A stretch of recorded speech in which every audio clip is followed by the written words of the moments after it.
Thank you, everyone. First of all, I was reminded that this morning by someone in the audience that we should all recognize that today we're having this conversation on 9/11, and I think we all can recognize the importance of that event in the United States and all of the heroes and heroines involved in our response. So just to mention 9/11 to all of us to think a bit about today as we move through our day. This panel is looking at climate solutions, and in particular looking at exactly the way my conversation with Al Gore ended, which is the importance of private capital in funding the science for climate solutions, in funding investments in climate solutions. We cannot do it without private funding. And we've put together a panel here of leaders who, in different ways, different kinds of financial institutions, venture capital, private equity, investment management, big commercial bank, big investment bank, different ways are dealing with the reality of increasing investor interest in solutions to climate change and increasing investment opportunities in directions of climate change. So I'm just going to introduce the panel by name and title only. There are biographies in the program.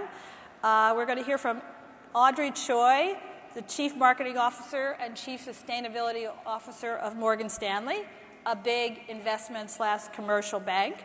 Jerome Dodson, the founder and chairman of Parnassus Investments. He's one of the very first actors to put together investment opportunities in publicly traded equities in the sustainability space. He's sort of witnessed the changes in this over the course of his very successful career in this space. We're going to hear from Pfund, Penn, who's the Executive Vice President of Wells Fargo Strategic Capital. And of course, we all know Wells Fargo as a very large global commercial bank. We're going to hear from Daniel Weiss. He's a co-founder, managing partner of Angeleno Group. That's a private equity firm that invests in climate solutions. He is also very active in the WRI, the World Resources Institute. And we're going to hear from Nancy Pfund, the founding and managing director of DBL. DBL is a venture capital firm. DBL stands for double bottom line, and she can talk about what that means. And I am Laura Tyson, and I have the honor of chairing this panel. But I'm going to try to take as little time as possible. I'm going to try to encourage them to converse. We've kind of agreed that we'll stick to a 5 to 10 minute opening remarks, so we have time for conversation and time for questions from the audience. And we're going to go in alphabetical order. That seems the easiest to do here. So I'm going to start with Audrey Choi, Morgan Stanley. Audrey has been very instrumental in building out the Institute for Sustainable Investing at Morgan Stanley, and as I said, is the Chief Sustainability Officer and the Chief Marketing Officer. And what she's going to talk about is some of the broad trends she sees in assets under management, this pool of money seeking to be invested in climate solution, sustainability investments. And she's going to talk about why are investors increasingly interested in this space. So Audrey. Great. Thanks so much, Laura. It's a really terrific honor to be here today with everyone. Yeah, I think, really picking up pretty much immediately from where the conversation with Vice President Gore ended is that all of the public sector dollars and philanthropic dollars put together are absolutely critical and also insufficient to actually tackling the global climate change challenge. And so at Morgan Stanley, we feel very passionately that sort of whatever we can do to help facilitate investors taking private sector capital and putting it towards things like climate change solutions is something that is very important and kind of core to what we do. So I thought I would first just start by showing some of the overall trends that we're seeing. And so the first one is exactly as Laura said, the demand by investors, both individual and large institutions, to think about sustainability as part of their investment thesis is growing rapidly. So if you look at the chart on the left, that's the growth in U.S. assets, where it really has taken on that sort of classic hockey stick momentum in recent years. It is now more than $9 trillion in the United States, where investors have said that I want some sort of environmental, social, or governance consideration put onto my investments. That's more than 1 out of every $5 under professional management. So anyone who says, oh, environmental investing, it's just this sort of niche-y little cute thing for people who don't want to make money, that is really no longer the case, right? It is really that you now have 1 out of every $5 saying that there's some sort of sustainability mandate to it. And that's, again, that's up from 1 out of every $6 2 years before that, 1 out of every $9 2 years before that, and then less than 1 in 10 before that. So one thing is we've seen a real dramatic shift in the conversation when you can now say to all sorts of people throughout financial services, whether very high levels or entry level, who wants to not serve 1/5 of your clients? You suddenly get a whole new level of attention. And then internationally, the growth is similar. Europe historically has had the most, but Asia, the growth rates are astronomical. So altogether, it's more than a $23 trillion market. The other thing is it's also one of the fastest growing subsectors of the market. Again, if you leave sustainability out of it and you just said to a market space person, do you want to keep playing in the basic market that is essentially, increasing at a sort of a moderate single-digit rate, or do you want to be a part of this hockey stick of growth, whether it's in asset management, wealth management? You find a really dramatic trend there. I'm going to jump this next slide and just go to the individual interest. As Laura said, we did a poll at the Institute for Sustainable Investing asking investors, are you interested in sustainable investing? And 75% said that they were. They wanted to really engage in issues like climate change, and climate change is the #1 issue that they want to engage in as they invest. What I think is even more interesting is if you look at the demographic breakdown of it, where it's 67% of men, 84% of women, and 86% of millennials. So we are seeing that there's this definite sort of generational change, and when you put that in the context of those millennials being about to inherit something like $40 trillion worth of wealth over the next 10 to 15 years, that's pretty substantial. And then when you look at asset owners, so as Vice President Gore said, your pension funds that are managing your dollars, retirement funds, institutional owners, when we surveyed them, we found that 84% of them said that they either are already actively incorporating sustainability or actively considering it. And again, this is very much a result of, frankly, hearing from activists and participants saying we want this in our retirement accounts. But also, the other biggest thing that I'm sure we'll get into in the panel is that increasingly we have really seen that it is no longer a situation of do you want to make money with your money or do you want to invest in climate? Right. It is really about how do you find the ways where you can do both. We really talk a lot about, look, in all investing, it's about identifying risks and opportunities, and we frankly think that the biggest mega trend in terms of macro risk to asset value today is climate change. Macro risk. And that if you're going to be a responsible investor, you can't ignore things like all the images we're seeing around us, right? If you own property, if you own investments, if you own factories, if you employ people, the impact of climate change is a real material risk that we believe has business impact. And so we are seeing, and obviously you've got some great asset managers up on stage to hear from, that asset managers are really responding to this imperative and opportunity to think about sustainability. So again, we've got 84% of asset managers are practicing sustainable investing already today. And just to put in context, this is a dramatic change from 10, but even 5 years ago, when it was much more of a niche market, right? When we started this about 10 years ago, there was a lot of, oh dear, that's really lovely that you're working on sustainability. And now suddenly it's like, oh, you need to come to this client pitch because our client wants this. And again, 64% of the asset managers believe that it's going to grow, and 57 are planning on issuing a new product in this space, whether or not they have any track record of that today. So you're seeing a clear indication of growth. Another thing that I think is a really dramatic change that we've seen in the past couple years is, I think about 5 years ago, if you had said to people who aren't, the billionaires of the world, that, does it matter what you do with your money? Most of them would say, I just have my little retirement account. Yeah. It doesn't really matter. It's too small. If you're some fancy billionaire, maybe you could invest in a wind farm, but that's not for me. And we're seeing a real change there where, again, 58% of all investors and 75% of millennials, regardless of how much money millennials have, are saying that their decisions matter. And they want to know what they own. They want to know what they're invested in. They are 3 times more likely than other generations to divest in something they don't believe in. 2 times more likely to divest, 2 times more likely to buy, and 3 times more likely to choose their employer if they think their employer does the right thing. I think we are, we as Morgan Stanley have really said this is not about a niche, right? So we don't have a separate division that just does the environmental stuff. We've actually integrated environmental considerations across all of our business units.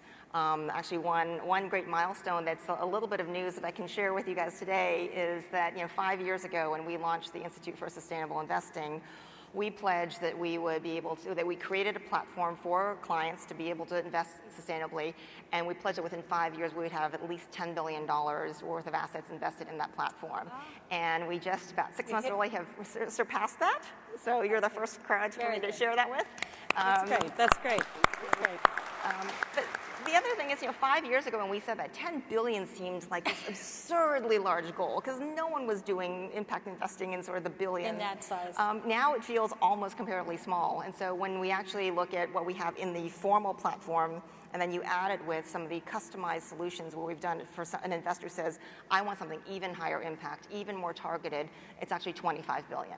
So we've been really excited to see that, and we now have 3/4 of our 16,000 financial advisors are actively using at least one sustainable investment product, but more significantly, 1/3 of them are using 5 or more in their everyday interactions with clients. And 5 years ago, you might have had to have had a pretty large amount of money to be able to choose an investment portfolio with sustainability cohesively throughout all, where now we've been able to bring that minimum down to $5,000. Wow. So we're really focusing on making this for everyone, as you're starting your first account out of college or at any stage.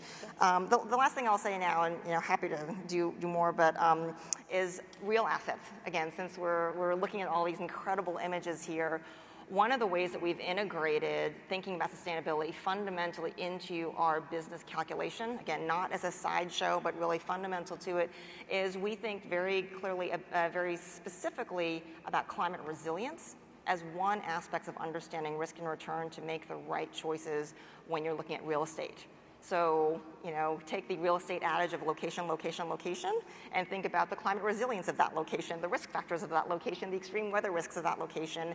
And we've actually developed a framework, and we have a new paper out that was just released today around looking at climate resilience, specifically as a factor in investment decisions. And actually one of my colleagues, I believe, is here, Josh Meyerberg, who works on the real estate investment fund. So, the biggest mantra I'd say the takeaway for us is, A, we absolutely see everything from millennials right out of college on through the largest asset owners in the world looking at sustainability, A, because they care, and B, because there are more and more great opportunities and strategies that the industry is bringing where you can do that and not sacrifice return.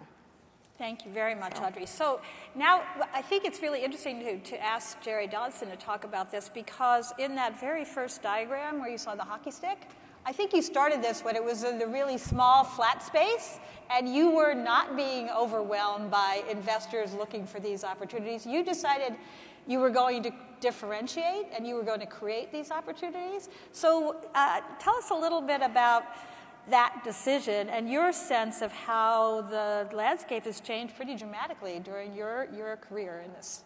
You were a visionary. You saw it way before those hockey sticks. In 1985, I started Parnassus Investments.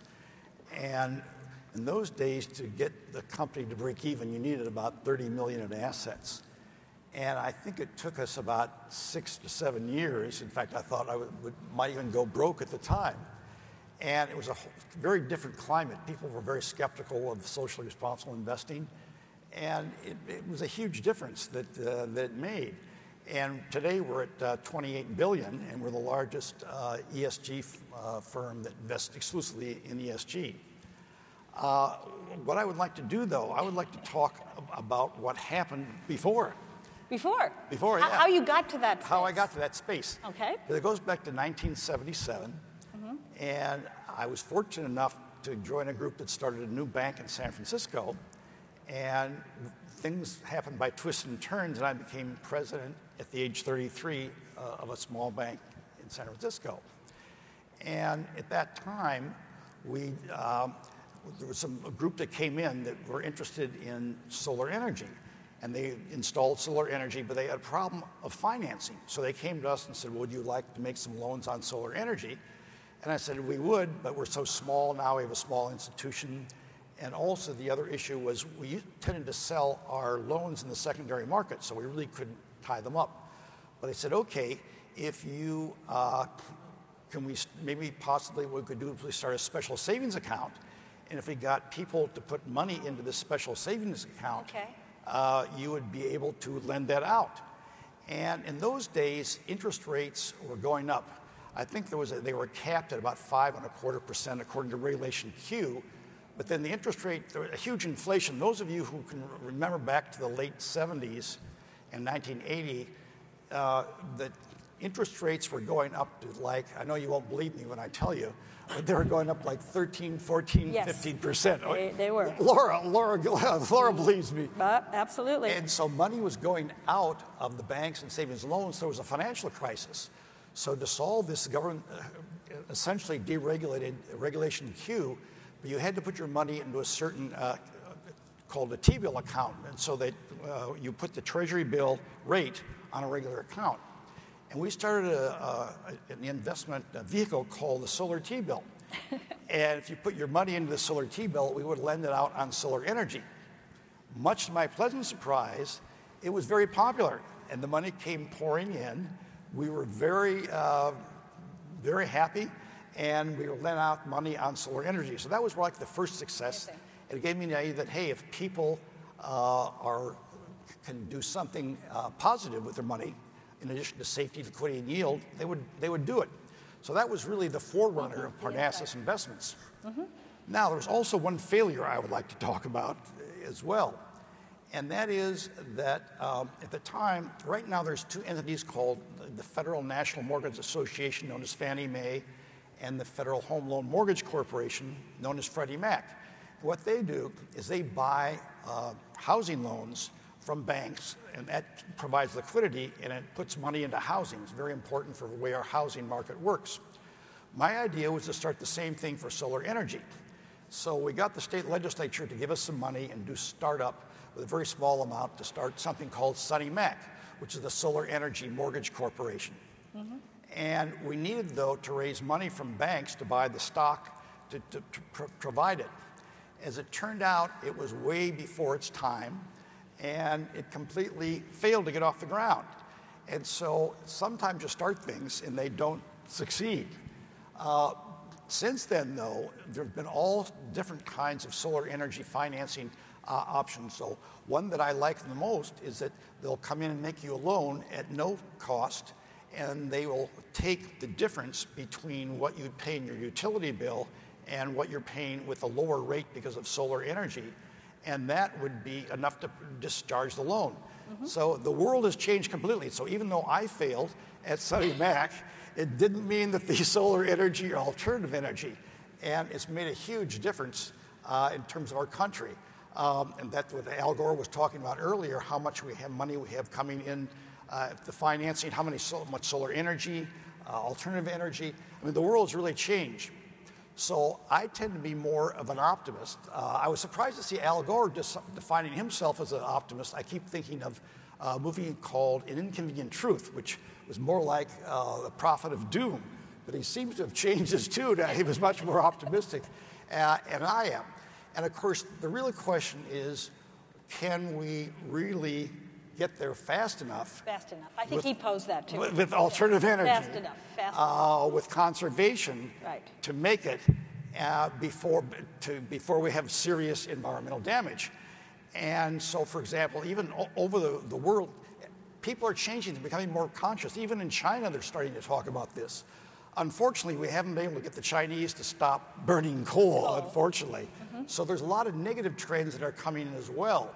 So really the issue in my mind is, are we able to get some of these positive trends of alternative energy, electric cars, biomass, solar energy? Are we going to be able to get that?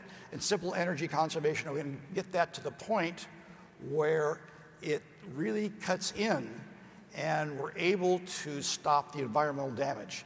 So that's really the question in my mind, and I don't have an answer, but I tend to be fairly optimistic, but it's a real challenge. And so that's really the question that I would like to pose to the panel and to you, Laura. Can I ask just one quick follow-up?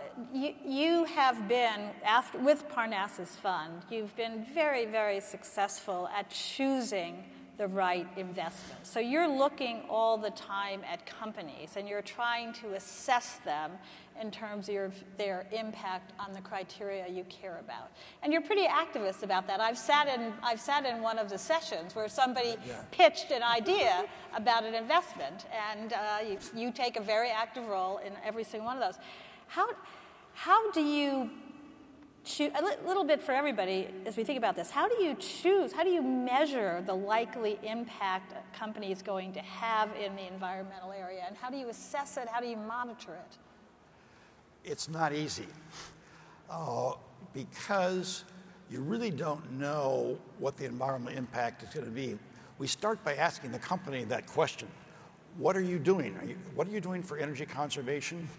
What are you doing for alternative energy? And so we ask these questions, but really don't have an answer. And usually we wait to see what they say. And if they can give us very specific things they're doing, that convinces us. If it's pretty general, then we're really not convinced. But we haven't found a way to get a checklist so we can really evaluate it dollars and cents. But we just get a sense by talking to management, by seeing what they're doing, what they have in their annual report. And that's how we make decisions in terms of the environmental policy. Okay, so that's a nice segue to Nancy. So Nancy Pfund, who basically has the venture capitalist on the panel, and her presentation, when we talked about it, really is a framework which suggests how you make your investment decisions. And I think that's a really interesting thing to share with the audience. Thank you, Laura, and thanks for a fantastic panel and inspiring interview just now. So how am I getting these slides? That I can't do. Magic. Green arrow. Well, is there someone here who can help with the slides? My technical capabilities are just about zero, so. Is there anyone? Well, while someone does it, maybe just talk a little. All right, I'll start. We'll go on to someone else, too, if we have slides. Yeah. So, and if someone could just let me know when the slides might be ready. Sure. That'd be great. So what we do is we take, we call it a trifecta, our sustainability trifecta for how we make decisions about what to invest in. And as DBL, as Laura said, stands for double bottom line.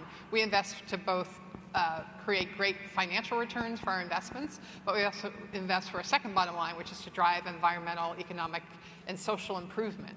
And we believe the two goals enhance each other, and we've been at this now for a long time and now have a lot of proof points there. But so looking at the sustainability equation, the trifecta has to do with, one, we follow the carbon. Here it is. Great. Here it is. Good timing. Because obviously carbon is the bad actor. Follow the carbon. And creates our markets for us. As impact investors, we want to fix something that's broken. We want to do something that really matters. And then third, when we're looking at a company in a sector, if the iconic names in that sector are 100 years old, it's probably time to invest because they were optimized for a carbon-rich economy in the last century, and so we need to supplement that. So that's the trifecta approach that we take. So how does that just go through a few sectors? We're able to focus on, I'm not going to talk about all of these, but clean energy, conservation, ag and food. There's a lot to play with this trifecta approach. And so let's just take clean energy. Obviously, following the carbon, electricity is basically very heavy in carbon over the last 100 years. So it's a bad actor. Fixing something that's broken, too many things to mention, but for example, we talked about emerging markets. 1.3 billion people lack access to electricity still in 2018. And in terms of the iconic names, the SoCal Edison, the GE, Shell, all of those companies, which are icons in their own right, are from either the early 20th or even the late 19th century. And so we've had sort of a drought there. So how does that trifecta analysis impact what we invest in? So we were very early, over 10 or 12 years ago, in Tesla and Solar City as a result of this approach. And we learned very early on, also very early with your moderator of the next session, Dan Sugar, who is a two-time investee of ours with Powerlight and Nextracker, but I'll let him tell you about that. So storage became very much a part of the picture with Tesla and Solar City as the batteries became more advanced, and the opportunity for storage to revolutionize the electricity segment is just in its infancy. And so two examples of companies that we've invested in, Advanced Microgrids Solutions, which is here in San Francisco, women-led. Susan Kennedy leads that company. Was just at a board meeting this morning. And basically, storage, in the old days, energy trading, they say it was more kind of art than science, and they had not been to the Festival Pavilion to see what real art looks like when they said that. But it is kind of true that when there were just conventional assets like pipelines and oil wells, it was energy trading. It's basically artists dealing with spreadsheets, and that's how allocations and pricing decisions were made. We're now moving to software engineers using AI software to crunch 1,000 decisions in 2-minute intervals. That's what we're moving to. And so any industry where we've gone from kind of pencil and paper to AI software has enormous both improvements in functionality and investment returns. Zola is another example of using solar and storage to address those that don't have electricity, and as Al Gore said, to leapfrog. Zola sells solar and storage to people that don't have electricity in Africa. It started in Tanzania, and our pledge that we're making with Zola for this conference is that we're going to enter Nigeria, and I'll talk more about that at the conference on Friday. But Nigeria is the largest country in Africa. It's going to have a larger population than the US by 2050, and yet 45% of people don't have access to the grid. We've got to fix that, and it's a fantastic investment opportunity. Turning to another area, food and ag is a big focus for us today. It's 30% of carbon, so it's a huge player. It's 40% of global land and water use, and it's also 40% of people on this planet work in some form of agriculture and food. So it's a huge industry. In terms of fixing something that's broken, there's a lot. We throw away half the produce we grow, so all the carbon and water we use to grow vegetables, half of it's worth is basically wasted. Farmers are not thriving. We also have a lot of people to feed over the next few decades. And that third part of our trifecta, if you look at the names we all grew up with and know well, the Cargills, the Monsanto, John Deere started in 1876. So there is a lot of room to innovate in this sector, and that's what we're doing. Just a couple of companies that we're involved in. Farmers Business Network is using big data to help farmers make better decisions. It says 25 million acres of data. We now have over 26 million acres, basically crunching all of the seeds, the chemicals, the water, the inputs, and the crop marketing for farmers, and helping them understand that just because someone says they should use a certain product doesn't mean that's going to help them be more viable. And so using big data to empower farmers on their own behalf also allows them to understand the economics of going organic. Not an ideological decision. It's really, you may take a yield hit in the early years, and yet you're going to get paid so much more for that yes. organic product. it's a math problem, really, that farmers have not had the tools to understand. So Farmers Business Network is revolutionizing the whole transparency and access to data in farming. Appeal Sciences is taking that food waste problem and using food waste, plant waste, to create a barrier for avocados and cherries and strawberries, any produce, allow them to increase their shelf life by 3 to 5 times. This will be hugely important everywhere, especially in Africa and developing world where there is no cold chain, so there's so much waste in the produce cycle. My last slide, you're probably wondering, why is a rocket on her sustainability deck? Did she make a mistake? It's actually one of our areas. Before you can follow the carbon, you have to find it, and so next-gen space tools are allowing us to do that by making better, cheaper, faster satellite images that are accessible to you and me, and not just to big corporations or to government agencies. And so democratizing access to information about our planet is possible with the next-gen space companies. You may have read in the New York Times over the past few days, they were able to find an internment camp for Muslims in China, and they also saw a drone site in Niger that the CIA is developing. These were 2 big news stories, and both of them, the imaging came from Planet, one of our investments right here in San Francisco. So there's a lot of bad stuff going on in terms of fixing something that's broken, but first you have to find it. And so the same tool that helped those New York Times reporters, whenever there's a part of the Amazon that is usually muddy in color, and then one day it just turns bright orange, that's probably because someone's illegally mining upstream, and you're seeing the waste. So democratizing the tools and making them cheaper for understanding our own planet is what next-gen space companies are about, and mapping and crowdsourcing, allowing people to have those tools that were once the province of scientists at NASA, NOAA, and places like that. And then finally, certainly using 21st century rockets to reduce the cost of space travel will change the game. You're going to see the reusing, the repurposing of rocket parts a la SpaceX, that again democratizes access to space, gives it a much better price point.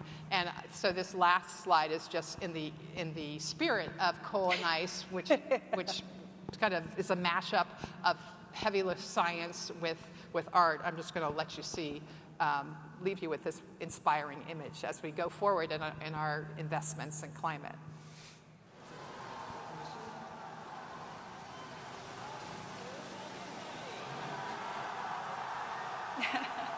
Very nice.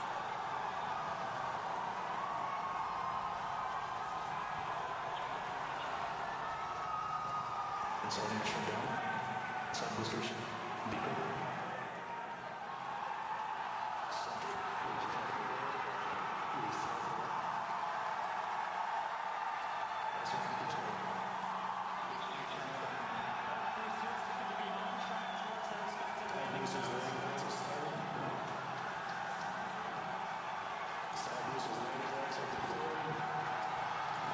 Well,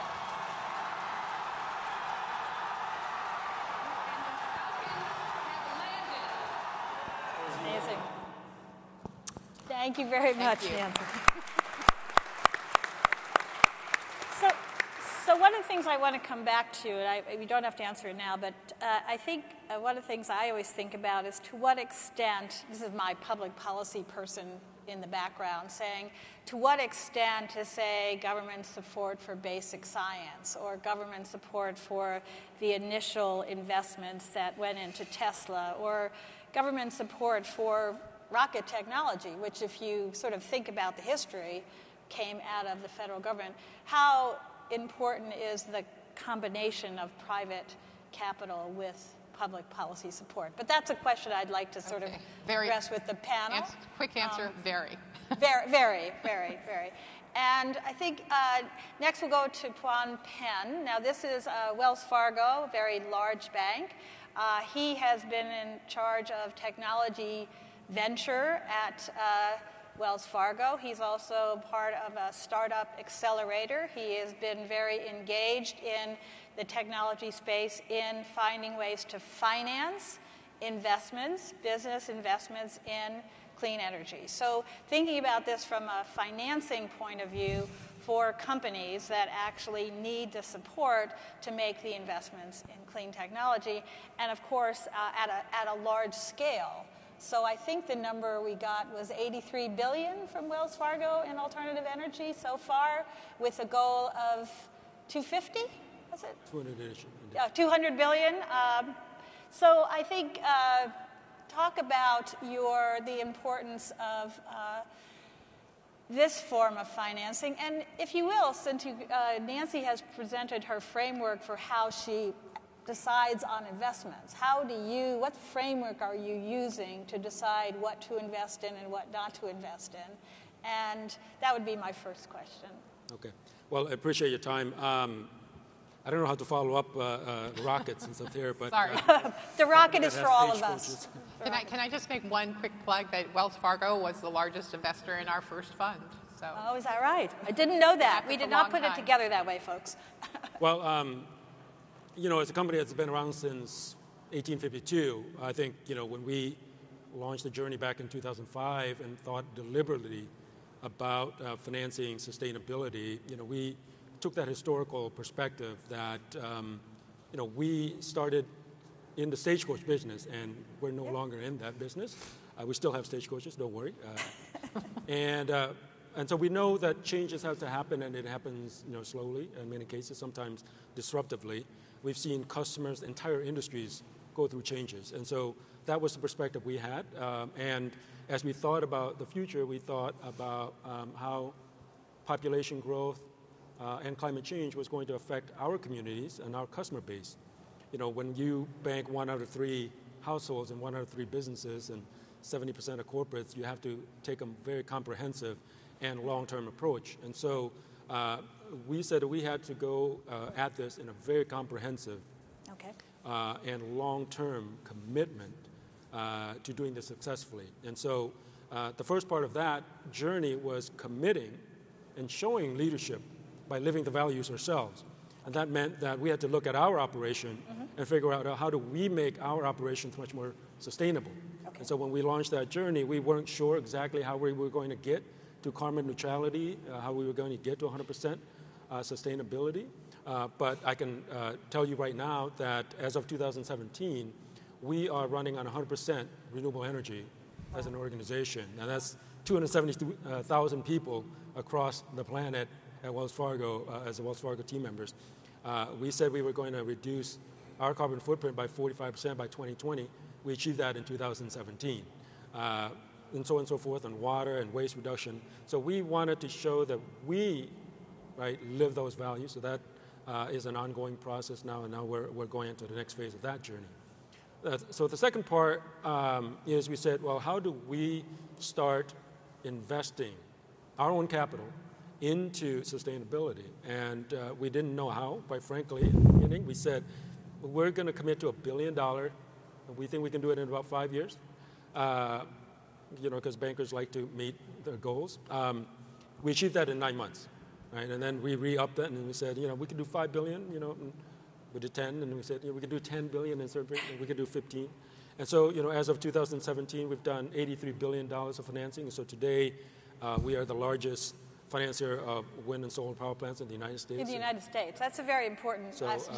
We own, I think, in any given day, 10 to 15% of the wind and solar power production in the United States is Wells Fargo projects. We're the largest financier of energy-efficient buildings. These are, again, the bank's capital. We're also, by the way, the largest owner of LEED-certified buildings in the country. So these are, the journeys that we've made, and that's how we got to the $83 billion of own capital.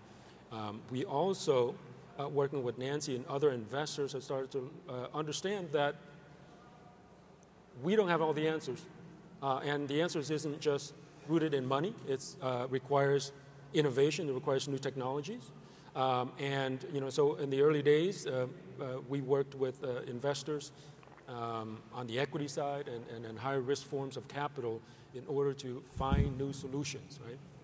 And so that comes to the third leg of our journey, which is using our philanthropic capital in order to facilitate that transition to a lower carbon economy. Okay. And the way that we think about that is we said, how do we gin up entrepreneurs, research institutions to start working on these challenges? So we developed a variety of different partnerships with universities, research organizations, business competition, incubators and whatnot. So now we have over 30 partners around the country, and now we're expanding that across the world. And so the idea is to gin up the entrepreneurs to develop these solutions. And so as those companies were coming out, we said, well, how do we then help those companies cross the valley of death so that Nancy and other investors can make investments in these companies?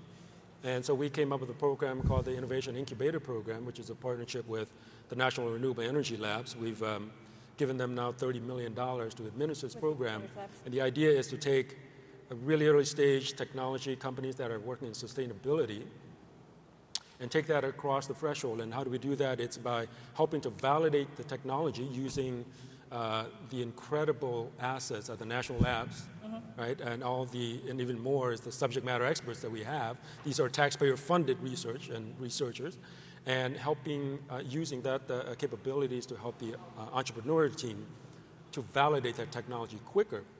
And by validating it quicker, then the idea is then to take it to the next step and then validate it commercially. So for example, we have tried some of these technology we deploy on our facilities, and the idea is there is to validate it from a commercial perspective. So in building technology, we're excited about that because we're one of the largest owners of properties, but we're also the largest financer of commercial buildings. We're also the largest financer of homes. And so if these technologies work in terms of helping to create greener buildings, we want those buildings to incorporate these technologies. And so that's kind of the three-pronged approach that we've gone about in this journey. And that's, again, the internal work, right? The capital deployment, working with customers. And then third is around the innovation space. So can I ask a question just to follow up? Because one of the things that Nancy pointed out is firms that are old, have long history, are sometimes firms that can be disrupted. But you've told the story as this is a continuation of your long history. So what was the driving force behind this set of decisions? I mean, you didn't have to make them. You didn't have to say we will be energy, we'll have a zero footprint, we'll do X. You set very ambitious targets, and you said we're going to be in this space, which wasn't obvious. I just want to know what's your sense? Was it investors saying do this? Was it the leadership of the company? Was it your stockholders? Yeah, I think for many of us, it was obvious, and it was something that we had to do. If you take the long view, if you look at our history, it was something that we had to do. Okay. Right? We know, right, as a company that started in the stagecoach business, that things get disrupted. Transportation, logistics gets disrupted, right, as Nancy had pointed out. Right. We know as the leading lender to farmers, growers, processors, distributors, retailers, we know that the way people grow food, right, process food, distribute food, has to change when we're feeding 10 billion people, as opposed to 1 billion at the turn of the 1800s, right? Okay. We know these things have to change, and the question is, are you working to help in that transition in an orderly way, or are you going to wait for things to happen and have it happen to you in a disorderly way? Okay, all right. So in a sense, that story is a little bit about what you thought your customers would want, how they were being disrupted, their interests were changing. Yeah, but I mean, many of our customers are leaders in the space. Yeah. Right? We have farmers that are thinking very comprehensively and thoughtfully about the long-term vision for how to grow food. Right? We have logistics companies that are thinking long-term about how to deliver package in a much more sustainable way. Mm-hmm. So it's not that we're that particularly smart. I'm certainly not. But our customers, many of them have taught us along the journey about what we needed to do and how we could be helpful in the process. Okay, so before we get into the conversation, the last panelist is Daniel Weiss, and Daniel was most important, he was my Econ 1 student, but that's a separate issue. He's the co-founder of Angeleno Group, and it's, as I said, a private equity group. So a different way of financing. One of the things I suggested to him is he may think about similarities and differences between the venture capital approach, which you've heard from Nancy, and the private equity approach and the big bank approach. But what's your framework for choosing investments, and who are your investors? Why are they investing with you? Well, thank you, Professor Tyson. And now, full disclosure, you know I have to call her Professor Tyson because she was indeed an Econ 1 professor as an undergraduate. And I would say one of the best teachers I've ever had. Thank you. So, in all seriousness. But, Professor Tyson and I had an email exchange over the weekend. And in it, one of the things I think you were sort of asking in addition to this current question is sort of what's changed? What's changed, yes. Why now in terms of the importance of private capital and capital markets in addressing climate challenges? And this will sort of back into your last question, I think, Laura. But at least from our perspective, and we could be wrong, but one of the things we've experienced since we founded Angeleno Group 17 years ago in 2001 to invest growth equity in clean energy and environmental technology companies is that we're actually in the middle of kind of an interesting inflection or shift right now in terms of the drivers of investment opportunities in the spaces that a lot of us on this panel invest in. And we're shifting in certain ways from commercial opportunities driven by politics and policy, which are still very relevant. Witness, the critically important summit that our governor is holding that brings a lot of us here this week. But shifting from opportunities driven by politics and policy to opportunities being driven by markets and economics. Okay. And one example, which the Vice President referred to earlier, but I'll share sort of three numbers that are somewhat interesting and illustrative, hopefully. 51, 61, and 80. 51, 61, and 80. Okay. So these numbers all pertain to the area of clean or renewable energy.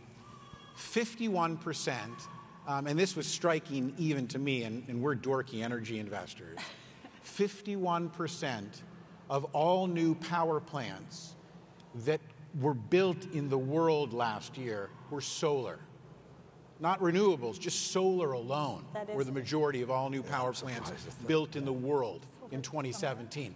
61 was the amount of incremental new power generation capacity that came online in the world that was renewables last year. And 80%, according to Bloomberg's research, which came out earlier or this summer in a pretty disciplined and exhaustive analysis, 80% is the amount of all dollars that will be spent in the world between today, 2018, and 2050 in creating new forms of power generation. So Bloomberg estimates that over $11 trillion will be spent on new forms of power generation between today and 2050 because of some of the secular changes that we heard from Vice President Gore and others on this panel. Rise of the middle class, urbanization, China, India. People are consuming a lot more BTUs and will in the future, electrification of transportation, other changes of that sort. And so, but of that $11 trillion, Bloomberg estimates that over $8 trillion of it is going to be in renewables. Now, why is that? How do you explain 51, 61, and 80? It's less because of government policy and more because it makes financial sense. Okay. Solar modules in terms of cost per watt have come down 90% in the last dozen years. Wind, 70% in the last dozen years. LED lighting has come down also 90% in the last dozen years. And so, your institution, Laura, came out with an interesting study earlier this year at Haas that showed that something like 450 million LED lights have been installed. Well, what are some of the drivers of that? Well, one of them is because it consumes 75% less energy and lasts 25 times longer than an incandescent bulb. So markets and economics are having an increasingly powerful role in driving this sort of global secular shift to a low carbon economy. So that's one of the things that's changed. You asked in terms of where our capital comes from and who's investing in this, at least as regards in our funds. And the answer is institutional investors. So 90% of our capital comes from institutional investors. Many of you in this audience are, I think, sophisticated and know that in the venture capital and private equity world, the vast majority of the capital actually is your money in one sense, but it's filtered through institutions, endowments, foundations, public pension funds, corporate pension funds, sovereign wealth funds. So that represents 90% of our capital. In Angeleno Group's case, 10% of our capital comes from strategic high net worth individuals, which is frankly just a pretentious way of saying former energy company CEOs. So energy and natural resource company CEOs who have invested their own capital in our funds. And it's really, we did that strategically for three reasons. One, to source proprietary deal flow. Sure. Two, to facilitate due diligence when we're looking at making an investment. And then three, post-investment value add. We put them on the boards of our portfolio companies, have them open up customer doors, advise our CEOs, et cetera. So that's the answer in terms of where our capital comes from. But it reinforces this idea the folks that are in our funds are doing it because of their financial bottom line. They want superior risk-adjusted financial returns. Right. Right. I think you find that, Audrey, in your surveys, all the surveys which show the percentage of people who want to invest in this space. But when you ask them about do they think there might be a trade-off or would they be willing to accept a trade-off, what is their answer? Exactly. They would say no. They would say that no. would be a clear no. Right. Although it is interesting, there's a slight difference that millennials are more likely to believe that they don't have to take a trade-off, but they would if that was what it came down to. Oh, that's interesting. Yeah, so but I think that completely in sync with what you're saying, Danny, I think what we're seeing is this sort of convergence, a harmonic convergence of passion and analytics. So on the passion side, what we have seen is fascinating, again, reflecting a little bit on the previous somewhat political policy conversation, we've actually seen an acceleration of demand for climate change strategies over the past, say, 2 years. For no particular reason. You believe that an individual can have an impact, and you believe your government is not going to have an impact.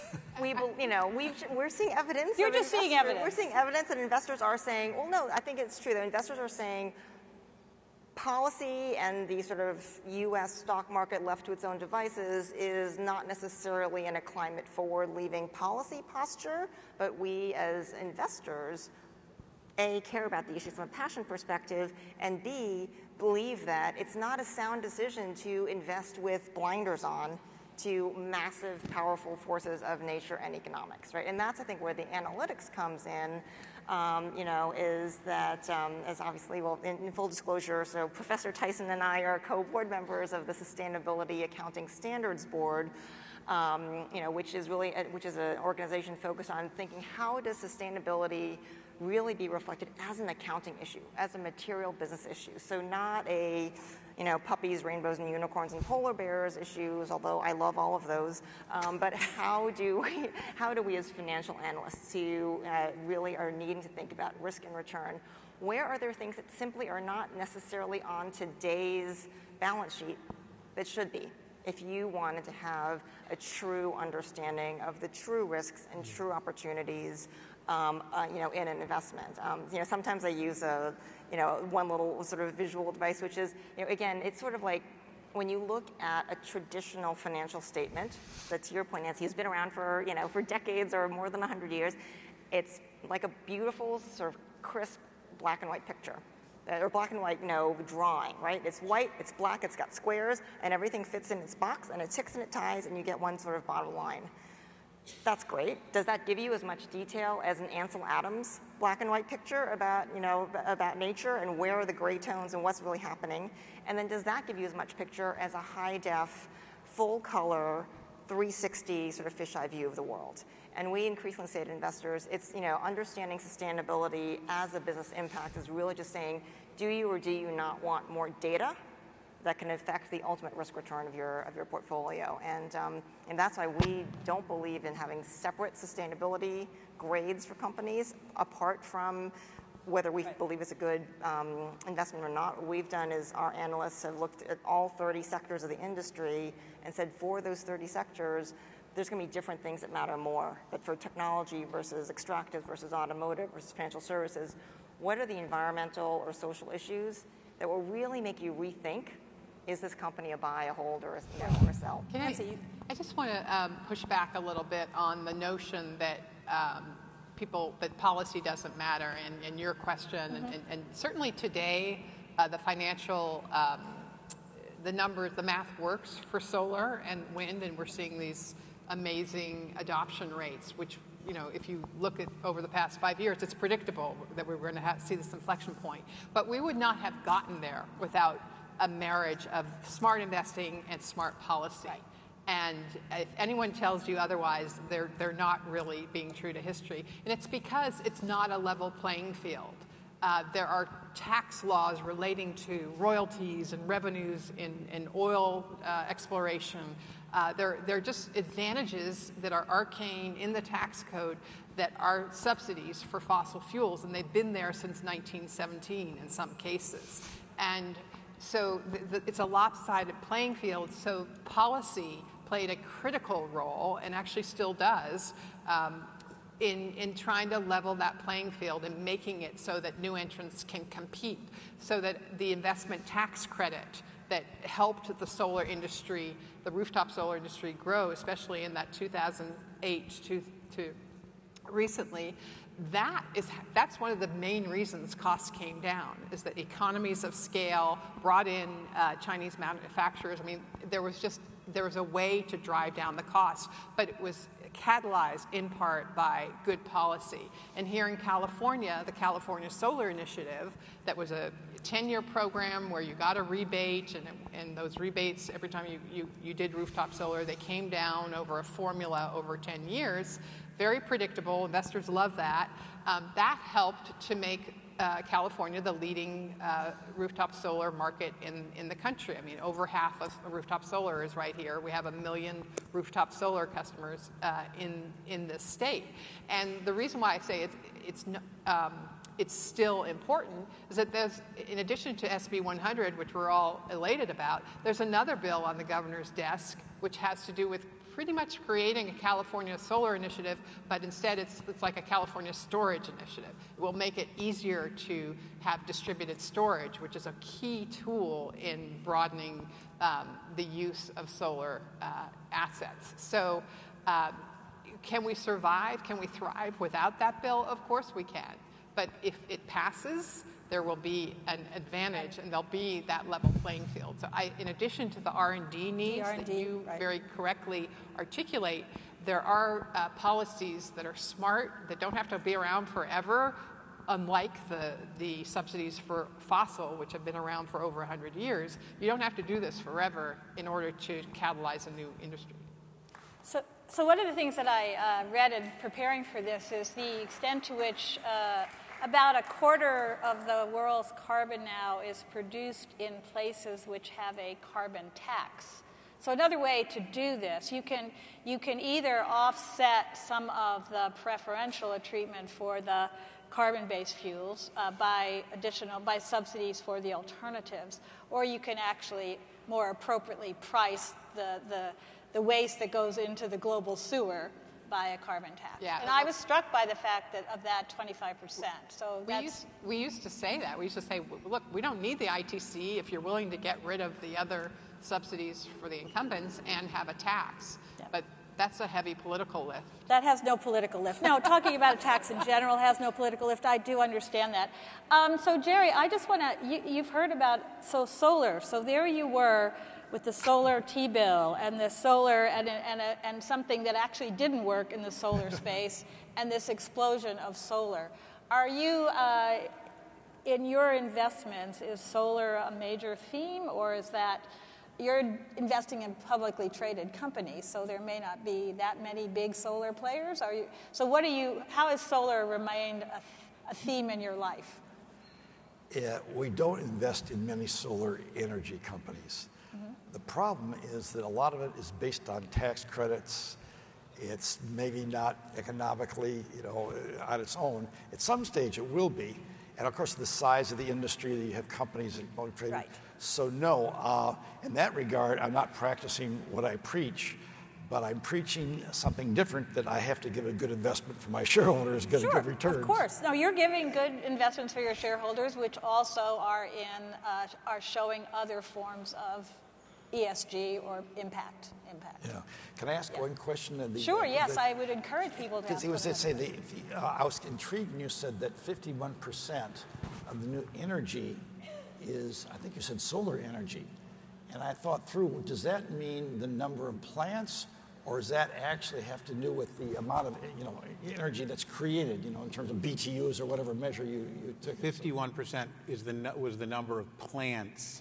According to the head of the So IEA, are solar real small, and then maybe coal big, or natural gas big, or what does that mean? Well, I think the 61% helps answer the question. So 51% was the number of plants, but 61% is the incremental new net power generation capacity that came from renewables. Measured on an eggs basis then, right? On a what? Well, yeah, in other words, when you're talking about the amount of energy, it's power. I think it's power. Power on a megawatt. Additional capacity in megawatts. In megawatts. Okay, so you're measured the same way.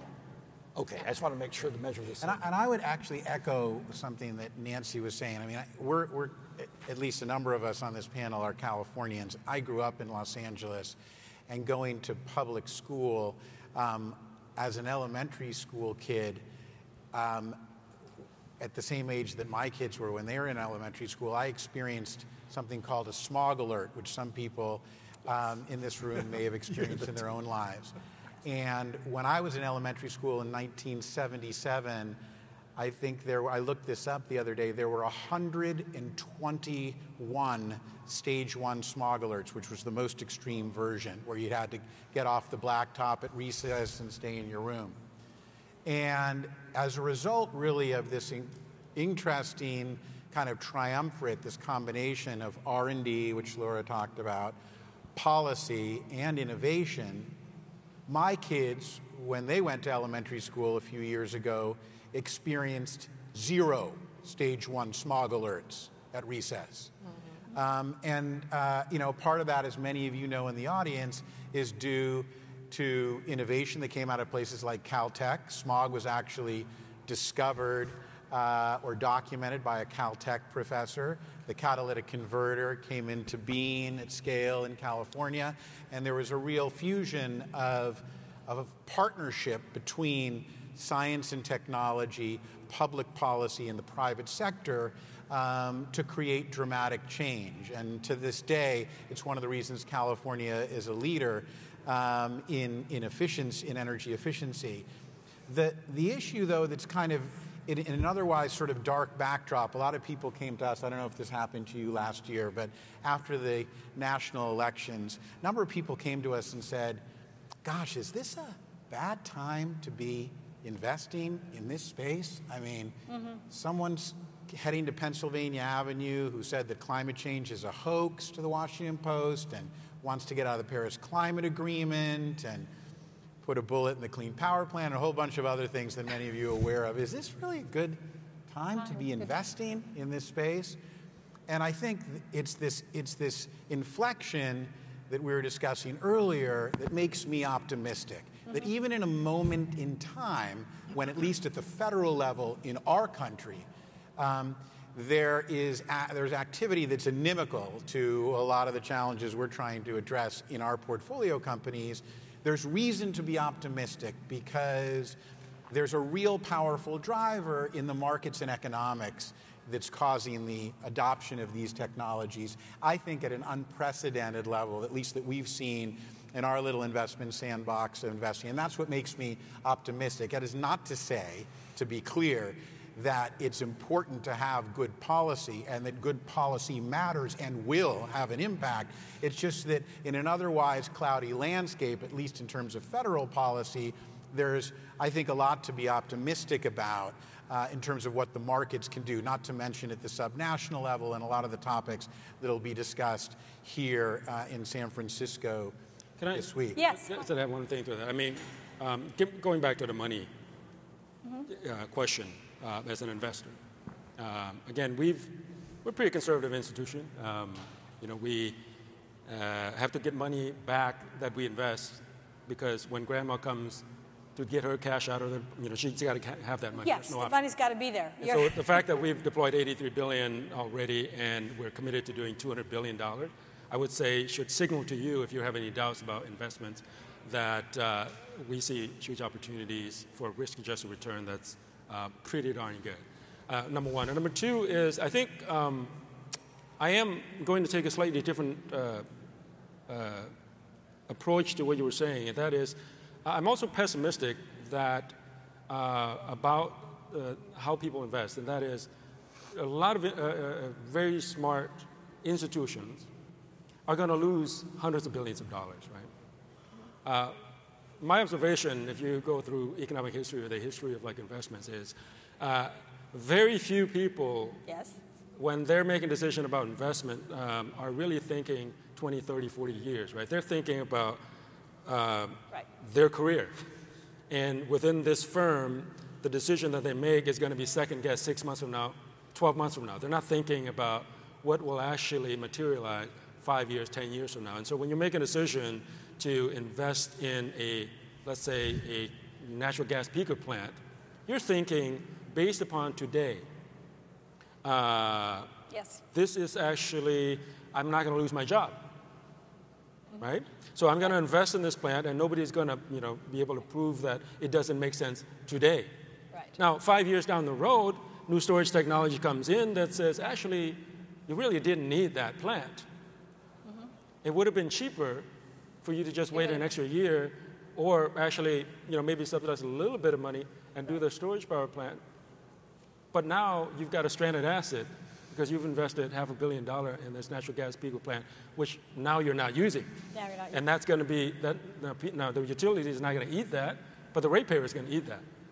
Right? And so the decision-making apparatus results in really spurious, incorrect decision-making process, long-term investment. And so you see this all the time, right? But you see this all the time. It is changing. Because the advocacy world is coming in and saying to the Public Utility Commission, no, you shouldn't approve that gas plant because we can do it cheaper with solar and storage. I mean, that never happened before. It didn't happen before. But if you were invested in a mutual fund or some pension fund, they're still going to continue to invest in stuff which is today, it's really outdated.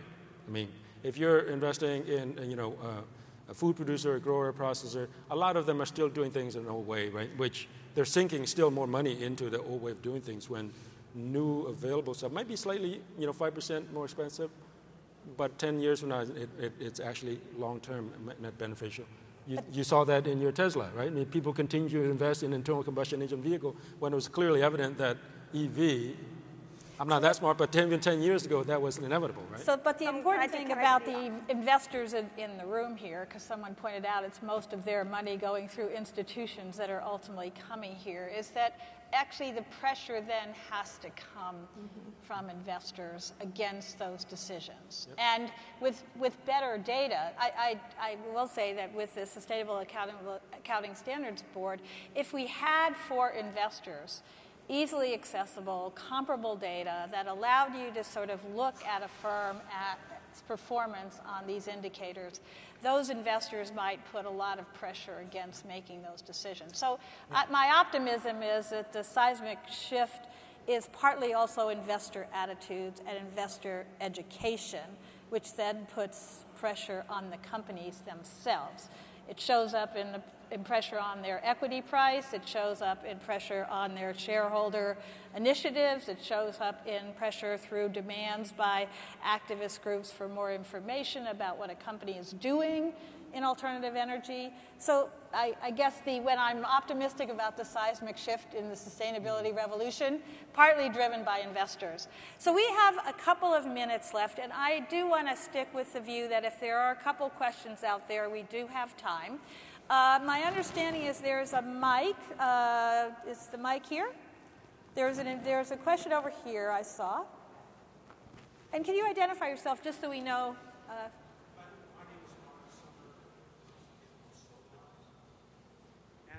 My question is this. The Vice President Gore pointed out that there are now $5 trillion that have been divested from fossil fuels in recent years.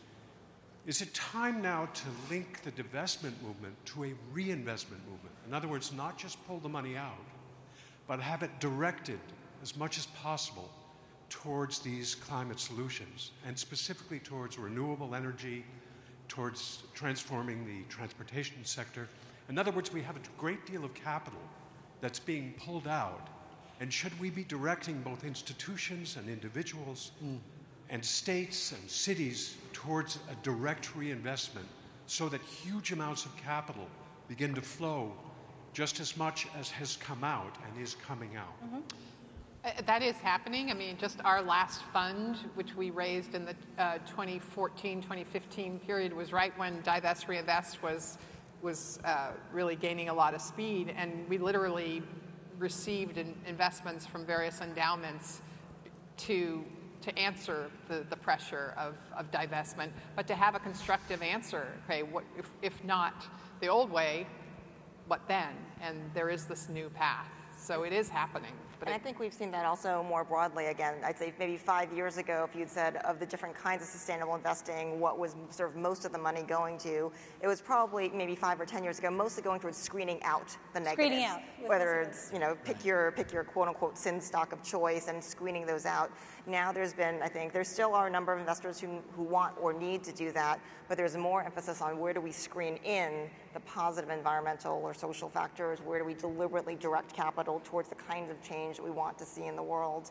And again, when we did our investor surveys, we found that people were really very focused on where can I drive positive change, and the top three themes continually are sort of climate change, income inequality, and equity, and gender issues. And then those really are. Yeah, it's an insightful question, and there are also a number of NGOs. Laura mentioned an NGO with which I'm affiliated, and Audrey has been affiliated, called the World Resources Institute, WRI, which has taken funding from the Ford Foundation and others to actually do research on exactly this topic, how to provide information to asset owners, endowments, and foundations in particular, who want to do more than have negative screens. And as Nancy suggested, it's gaining traction and momentum, and increasingly endowments and foundations are asking for analytical tools and opportunities to do just what you're suggesting, to sort of move capital in a direction that actually tackles some of these problems as opposed to just takes capital out of the system. And part of that has been basically, I think, that the increasing evidence, dramatic evidence, that there's not a trade-off. Because part of what happened here is institutions subject to fiduciary rules were looking at financial returns and only financial returns, and we're worried about was there a trade-off. And now I think we have more than a decade of evidence to basically say, no, there's not a trade-off. You can divest and you can find investment opportunities where we're going to do at least as well and perhaps better. But for a while, I think institutions, the general view is fiduciary responsibility. I'm just going to look at the financial return that the market generates, and that's it. But what we did when we heard that from endowment, you heard it, yes. Folks, we said, well, wait a second. What you haven't seen in this industry, and it gets back to that icons of the last century, you haven't seen innovation cycles the way you have in your electronics portfolio, where if you had held on to your mainframe and microcomputer stocks and ignored the advent of the PC, you probably would have gotten fired. because you would have underperformed relative to your peers. So what's happening in energy is that, but you don't recognize it because it's been asleep for 100 years. Yeah. And then we have the performance of, as I said, if you think about the history of, say, Jerry's funds, Parnassus, there's a long performance record where you can say to institutions, look, you're going to get superior returns by investing in these kinds of funds. But there's some interesting recent data points, too. I mean, it's important to be careful in one's analysis not to make too much of short-term data, but it's interesting and counterintuitive in certain ways. If you had taken $1 of your capital last year after we elected a new president, and you had chosen to invest that capital in a public clean tech index, as opposed to investing it in the S&P 500 or the Russell 2000, you would have made more money in the first year of the Trump presidency investing in clean tech indexes than you would have, even in a bull year, investing in the S&P 500 by 400 basis points. And I think